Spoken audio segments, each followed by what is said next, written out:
জয় যিশু, praise the Lord.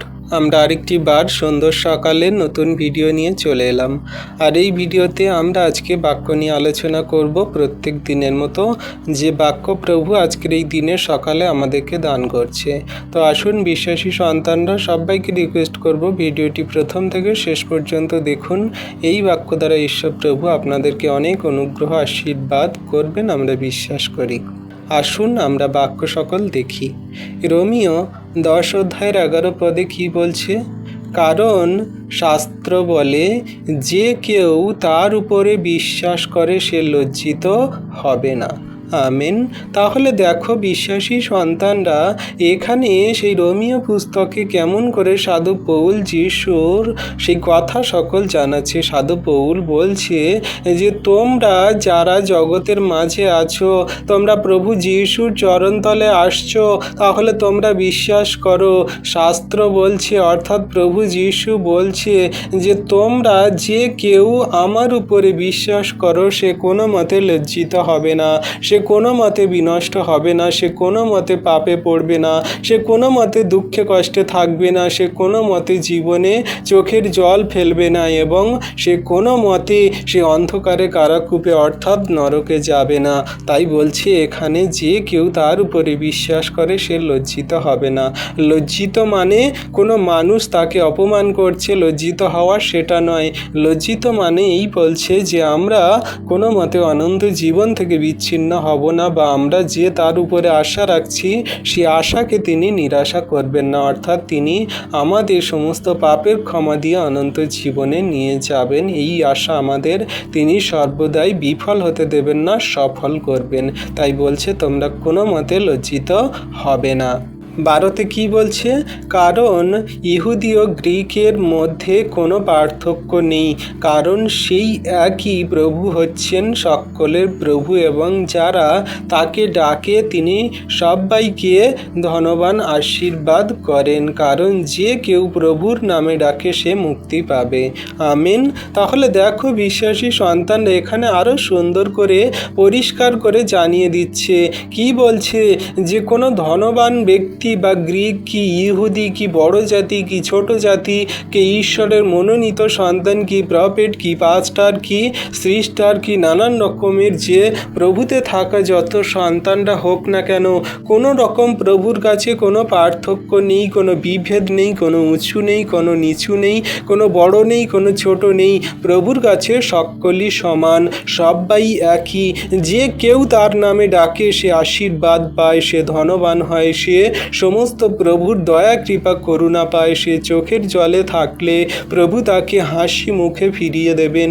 সে যদি কোনো রকমভাবে অভাব দরিদ্রতায় থাকে, প্রভু আজকের তাকে সমস্ত ধন সম্পদে পরিপূর্ণ করবেন। কেউ যদি সে অসুস্থতায় রোগে হসপিটালে পড়ে থাকে, প্রভু তাকে সুস্থ করে বাড়িতে ফিরিয়ে আনবেন। কেউ যদি জীবনের খারাপ কঠিন পরিস্থিতিতে থাকে, শয়তান দিয়াবল তার চারদিক দিয়ে ঘিরে নিয়েছে, প্রভু তাকে সেই সমস্ত ফাঁদ থেকে ওঠাবেন। আজকে বাক্য আমাদেরকে সেই কথা বলছে। জগতের মাঝে যারা মনে করে আমি ইহুদি, আমি প্রভুর মনোনীত সন্তান, আমি সমস্ত আশীর্বাদ পাবো, কেউ মনে করে আমি গ্রিক, আমার কিছু নেই, প্রভু আমাকে ভালোবাসে না, এটা কোনো রকম নয়। প্রভু কোনো রকম পার্থক্য দেখে না। প্রভু সকলকার, প্রভু সবাইকারই আশীর্বাদ করছে। যে কেউ তার নামে ডাকে সে পরিত্রাণ পাবে। তাই জগতের যে সমস্ত জাতি মানুষরা আছে সকলকার কাছেই তো আমরা সুসমাচার নিয়ে যাই। তারা মনে করে যে এটা হিন্দু ধর্মের, কেউ মনে করে এটা খ্রিস্টান ধর্মের, কেউ মনে করে এটা মুসলিম ধর্মের। তো নানানজন নানান রকম মনে করে প্রভুকে ডাকতে চায় না, প্রভুর কাছে আসে না। অনেকে বলে কেউ সাপ খায়, কেউ বলে খ্রিস্টানরা ব্যাঙ খায়, কেউ বলে খ্রিস্টানরা গরু খায়, অনেক রকমভাবে সেই মন্দ কথাজনক বলে। কিন্তু তারা যদি এই সমস্ত মন্দ কথা সকল বাদ দিয়ে প্রভুর চরণতলে আসে, তাহলে সে পরিত্রাণ পাবে। কত জগতের মানুষরা বলে কি এটা হলো বিধর্মীয়দের সেই ঈশ্বর, যিশু হলো সেই ইংরেজদের ধর্ম, যিশু হলেন সেই ইংরেজদের ঈশ্বর, আমরা কেন তাকে ডাকবো? ইংরেজরা আমাদের শাসন করেছিল, ভারতবর্ষকে লুটে নিয়েছিল, কত যাতনা কষ্ট দিয়েছিল, সেই ইংরেজদের দেবতাদেরকে আমরা কেন ডাকবো? এমনি করে তারা অনেক রকম কথা বলে। কিন্তু বাক্য এখানে কি বলছে? হে অবোধ মানুষজন তোমরা বোঝো, দেখো এখানে কোনো মতে ইহুদি নেই, গ্রিক নেই, কোনো জগতের মানুষের সঙ্গে পার্থক্য ঈশ্বর দেখছে না। যে ধনবান মানুষ হোক, সে ধনী ব্যক্তি হোক, সে পাপী জঘন্য হোক, সে ডাক্তার উকিল হোক, সে নানান রকম পুলিশ হোক, সে প্রধানমন্ত্রী মুখ্যমন্ত্রী হোক, যে কেউ হোক না কেন, উচ্চবিত্ত মানুষ হোক, সে জঘন্য পাপী মানুষ হোক, এবং সেই চাষবাসী করা ভ্যান চালানো মানুষ হোক, যে কেউ প্রভুর নামে ডাকে সে আশীর্বাদ পায়, প্রভু তাকে ধনবান করে গড়ে তোলে। আর কি বলছে, যে প্রভুর নামে ডাকবে সেই মুক্তি পাবে, অর্থাৎ পাপের ক্ষমা পাবে, অনন্ত জীবনে যাবে। তাই আমরা কোনো মতে যেন না বলি বা কোনো মতে যেন না ভাবি যেটা ইংরেজদের ধর্ম বা ইংরেজদের ঈশ্বর, বা এটা তারা গরু খায়, মোষ খায়, নানান রকমের প্রাণী খায়, এইরকমভাবে আমরা যেন না বলি। কারণ একটা কথা ভালো করে আপনারা বুঝবেন, যে আমরা হাটে বা বাজারের থেকে যদি আমরা দূরে থাকি, তাহলে সেই হাটে বাজারে কে কি বিক্রি করছে, কে কোন কি কথা বলছে, আমরা কিন্তু কিছুই বুঝতে পারবো না, জানবো না। তাই আমরা যখন হাটে বা বাজারের ভিতরে যাব, সামনাসামনি দেখবো, থাকবো, তখন কিন্তু কে কি বিক্রি করছে, কেউ বলছে আলু বিক্রি করছে, কেউ সে মাছ বিক্রি করছে, কেউ সবজি বিক্রি করছে, কেউ নানান রকম মশলাপাতি বিক্রি করছে, তখন আমরা কিন্তু জানতে পারবো সে কে কি বলছে, কার কত দর, কার কত দাম, কিভাবে কেমন। তো সেই রকম জগতের কত মানুষজনেরা আছে, তারা প্রভু যিশুকে জানে না, তারা নিন্দমন্দ করে আর অনেক রকমের বাজে ভুলভাল মিথ্যা কথা সকল বলে, কিন্তু সেই সব কথাতে আপনারা কান দেবেন না, বা তাদেরকে বলুন যে আপনারা প্রভুর চরণ তলে আসুন, তার কাছে এসে দেখুন, তাকে চেকে মেকে বুঝে শুনে দেখুন, তিনি দয়ালু কৃপাময়, তার উপরে যে বিশ্বাস করে সে মুক্তি পায়, তার নামে যে ডাকে সে পরিত্রাণ পায়, পাপের ক্ষমা পায়। তাই তিনি আমাদের দয়ালু কৃপাময় পিতা, তিনি কোনো মানুষকে ফিরিয়ে দেন না। যে কেউ চোখের জলে তার কাছে আসে, তার আঁচল তিনি ভরিয়ে দেন। যে কেউ চোখের জলে তাকে ডাকে, তিনি তার পাপের ক্ষমা দেন এবং তার সমস্ত রোগ ব্যাধি থেকে ওঠান। তিনি আমাদের দয়ালু কৃপাময় পিতা। আমরাও হিন্দু ধর্মের থেকে আসা মানুষজন, আমরা যখন তার উপরে বিশ্বাস করেছি, তিনি আমাদের পাপের ক্ষমা দিয়েছেন, পরিত্রাণ দিয়েছেন, আমাদের সমস্ত প্রার্থনা উত্তর দিচ্ছেন। আপনারাও বিশ্বাস করে যদি ডাকেন, তাহলে আপনাদেরকেও ঈশ্বর প্রভু মুক্তি দেবেন এবং সমস্ত পাপ ক্ষমা করবেন, এবং আপনাদের যা কিছু চাহিদা প্রয়োজন দরকার তিনি মিটিয়ে দেবেন। এটাই হলো ঈশ্বর প্রভুর সেই অনুগ্রহ, আশীর্বাদ। যে কেউ তার উপরে বিশ্বাস করে সে বিনষ্ট হয় না, কিন্তু অনন্ত জীবন পায়। 14তে কি বলছে, যারা তাকে বিশ্বাস করেনি তারা কেমন করে তাকে ডাকবে, এবং যার কথা শোনেনি কেমন করে তাকে বিশ্বাস করবে, এবং প্রচারক না থাকলে কেমন করে তারা শুনবে। অর্থাৎ এখানে বলতে চাইছে, যে সমস্ত মানুষজনেরা প্রভুকে জানে না, বিশ্বাস করে না, তারা কেমনভাবে প্রভুকে জানবে, বা তারা কেমনভাবে প্রভুকে ডাকবে। যারা প্রভুর কথা শোনেনি কেমন করে প্রভুকে বিশ্বাস করবে। আর যে প্রচারক প্রভুর সেই দাস সন্তান, সে যদি না প্রচার করে, সত্য কথা সকল সঠিক রূপে প্রভুর কাছে সকল বলে, তাহলে সে কেমন করে তারা সেই শুনবে। যারা কিনা প্রভুর কথা সকল শুনতে চাইছে, প্রভুর অনুগ্রহ পেতে চাইছে, প্রভু যাদেরকে তার চরণতলে আনতে চাইছে।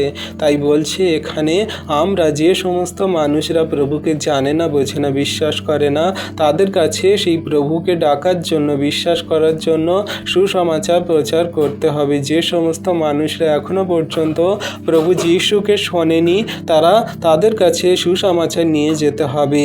কারণ প্রভু যিশুকে বিশ্বাস করলে তারপরে তো তাকে ডাকবে। প্রভু যিশুকে যদি তারা শোনে যে প্রভু যিশুই মুক্তিদাতা, উদ্ধারকর্তা, তাহলে তো তাকে বিশ্বাস করবে। আর প্রচারক যদি না এগুলো করে যে প্রভু যিশু মহান, তিনি দয়ালু, তিনি পাপের ক্ষমা দিয়েছেন, তাকে তোমরা ডাকো, বিশ্বাস করো, যদি না এইগুলো প্রচারক অর্থাৎ আমরা এই প্রেরিতরা, প্রভু সন্তানরা যদি না জগন্নিবাসী মানুষজনদের কাছে, অন্ধকারে থাকা কারাকূপে পড়ে থাকা পাপী মানুষদের কাছে যদি না আমরা প্রভুর এই কথা সকল বলি, তাহলে কিভাবে তারা শুনবে, কিভাবে তারা বুঝবে, আর কিভাবে তাকে ডাকবে, কিভাবে তাকে বিশ্বাস করবে। তাই আমাদের সমস্ত সন্তানদেরকে জানানো হচ্ছে যে আমরা যেন সেই প্রচার কার্য করি, অর্থাৎ প্রভু যিশুর কথা সকল, বাইবেলের কথা সকল পৃথিবীর প্রান্ত পর্যন্ত পৌঁছে দিই। তাই প্রভু যিশু যিশুও বলেছেন যে তোমরা যারা আমার সন্তান তোমরা কি করো না, আমি তোমাদেরকে আদেশ দিচ্ছি তোমরা আমার কাছ থেকে যা কিছু শিক্ষা করেছো তোমরা কি করো না, পৃথিবীর প্রান্ত পর্যন্ত আমার সমস্ত এই প্রেমের কথা ছড়িয়ে দাও যা তোমরা আমার কাছ থেকে শিক্ষা করেছো, শুনেছো, বুঝেছো। অর্থাৎ পিতা, পুত্র, পবিত্র আত্মার নামে তাদেরকে বাপ্তিস্ম দাও। এমনি করে প্রভু যিশু আমাদেরকে শিক্ষা দিয়েছে, জানিয়েছে, আর সেই কথা সকল সেই পৌল দ্বারা আমাদেরকে এই রোমীয় পুস্তকেও জানানো হচ্ছে। যদি প্রচারক না থাকে তাহলে কেমন করে জগতের মানুষরা যারা অন্ধকারে কারাকূপে পড়ে আছে তারা কিভাবে জানবে? ধরুন আমি এই যে বাক্য বলছি, অর্থাৎ আমি ভিডিও করে আপনাদের ইউটিউব চ্যানেলে দিচ্ছি, আপনারা শুনছেন, তো আমি যদি না ইউটিউবে চ্যানেলে ছাড়তাম তাহলে আপনারা কিভাবে শুনতেন? হয়তো অন্য কোনো ব্যক্তি বলতো ঠিক আছে, কিন্তু আমি যদি না করতাম তাহলে কিভাবে হতো বা কিভাবে শুনতেন? এই মুহূর্তে শুনতে পেতেন না। তেমন করে আমরা যদি না জগতের মাঝে প্রচার করি, প্রভুর কথা সকল বলি, তাহলে জগতের মানুষরা কিভাবে জানবে? তো আমাদেরকে এই প্রভুর কার্য সকল করতে হবে যিশু নামেতে। হালেলুইয়া। 15তে কি বলছে? এবং তাদের না পাঠানো হলে কেমন করে তারা প্রচার করবে? যেমন লেখা আছে, যারা আনন্দের সুসমাচার প্রচার করেন তাদের পাগুলি কেমন সুন্দর। তাহলে দেখো বিশ্বাসী সন্তানরা এখানে কত সুন্দর রূপে জানাচ্ছে যে আমরা যারা সেই প্রভুর প্রচার কার্য যদি না করি, প্রচার করতে যদি না আমাদের পাঠানো হয়, তাহলে বাক্য কি বলছে বা শাস্ত্রে কি লেখা আছে? যারা কিনা সেই আনন্দের সুসমাচার প্রচার করে, অর্থাৎ পরিত্রাণের কথা সকল জানায়, তাদের পাগুলি কেমন সুন্দর, অর্থাৎ কেমন ধার্মিকতায়, কেমন সহজ, এবং ঈশ্বর প্রভু তাদের কেমন আশীর্বাদ অনুগ্রহ করছে। পাগুলি সুন্দর বলতে পায়ের চেহারা সুন্দর এটা নয়, তাদের জীবনের পথ সকল কত সুন্দর, তাদের ঈশ্বর প্রভু কত আশীর্বাদে অনুগ্রহে পরিপূর্ণ করছে, তাদের অনন্ত জীবনের পথ সকল ঈশ্বর প্রভু কেমন খুলে দিচ্ছেন। তো সেই সমস্ত কথাগুলোকে জানানোর জন্য বলছে পাগুলি কেমন সুন্দর, অর্থাৎ তাদের জীবনের পথ সকল কত সুন্দর, যারা কিনা এই সুসমাচার প্রচার করে, আনন্দের কথা সকল জগতের মানুষকে জানায়। এবারে আপনারা বলতে পারেন যে আমরা যারা সুসমাচার প্রচার করি আমরা তো সেই সুখে আনন্দে থাকতে পারি না, কত মানুষ আমাদের মারে, আঘাত করে, বাজে মন্দ কথা বলে, তাড়না যন্ত্রণা দেয় এবং প্রভুর নামে বাজে মন্দ কথা বলে, এমনকি আমাদের হত্যাও পর্যন্ত করে। তাহলে আমাদের পাগুলি কিভাবে সুন্দর হলো যারা আমরা প্রভুর বাক্য প্রচার করছি? এখানে প্রভু যিশু সেই কথা জানাচ্ছে, আত্মিকতার অনন্ত জীবনের কথা, যে তোমরা যারা আমার নামে দুঃখ, যাতনা, কষ্ট সহ্য করছো তোমরা আনন্দ করো, কারণ তোমাদের স্বর্গে মহা পুরস্কার আছে। আর সেই কথা সকল দিয়ে প্রভু যিশু জানাচ্ছে যে তোমাদের পাগুলি কেমন সুন্দর, যারা তোমরা আমার সুসমাচার অর্থাৎ আনন্দের বার্তা সকল পৃথিবীর প্রান্ত পর্যন্ত পৌঁছে দাও এবং বলো। তাই আমরা বিশ্বাসী সন্তানরা কি করব না, এই আনন্দের সুসমাচার পৌঁছে দেব পৃথিবীর প্রান্ত পর্যন্ত। আর 16-17তে কি বলছে? কিন্তু তারা সবাই সুসমাচার শোনেনি, কারণ যিশাইও বলেন, প্রভু আমাদের বার্তা কে বিশ্বাস করেছে? সুতরাং বিশ্বাস আসে শোনার মাধ্যমে এবং শোনা খ্রিস্টের বাক্যের মাধ্যমে হয়। তাহলে দেখো বিশ্বাসী সন্তানরা, এখানে প্রভু কত সুন্দর রূপে সেই রোমীয় পুস্তকে যা পৌলের দ্বারা জানাচ্ছে, কি বলছে? যে কিন্তু সবাই সুসমাচার শোনেনি, কারণ যিশাইও বলছে কি, যে প্রভু আমাদের বার্তা সকলকে বিশ্বাস করেছে, অর্থাৎ আমরা যে সুসমাচার প্রচার করছি আমাদের এই কথা কে শুনছে, কে বিশ্বাস করছে? তাদের সেই শোনার মতন কান নেই, দেখার মতন চোখ নেই, কিন্তু যারা শোনে তাদের কি হয় না, শোনার মধ্যে দিয়ে খ্রিস্টের বাক্য তাদের মাধ্যমে তাদের হৃদয়ে আসে। যদি কোনো ব্যক্তি শোনে, কানের মধ্যে দিয়ে প্রভুর বাক্য তাদের হৃদয়ে প্রবেশ করবে, আর তারা যদি হৃদয়ে সেই বাক্যকে ধরে তারা পরিত্রাণ পাবে, আশীর্বাদ পাবে। কি বলছে 18তে? কিন্তু আমি বলি তারা কি শুনতে পায় নাই? নিশ্চয়ই পেয়েছে।